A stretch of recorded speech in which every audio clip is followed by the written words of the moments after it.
Game প্লেটা আর আগের মতো নেই। আগের মতো কেউ গ্রুপে এসে বিগ ফ্যানও বলে না। আগের মতো আমার বন্ধু বান্ধবগুলো এখন গেমও খেলে না।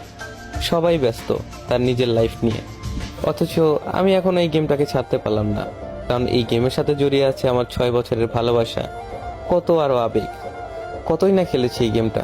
সেই একটা দিন ছিল 2022 লকডাউন এরিয়া। সারা দিন রাত 24 ঘন্টা ধরে গেম খেলতাম।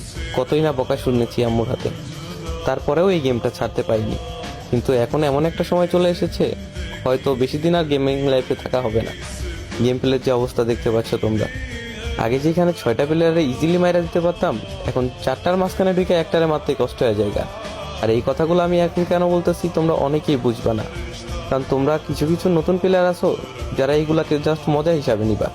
কিন্তু ওল্ড প্লেয়ার যারা আছে, যারা তাদের গেম প্লে হারাইছে, তারা অবশ্যই আমার এই বেদনাটা বুঝবে। তারা আমার কষ্ট বুঝবে, কারণ তারা জানে একটা প্লেয়ারের গেম প্লে ডাউন হলে তার কত পরিমাণ খারাপ লাগে।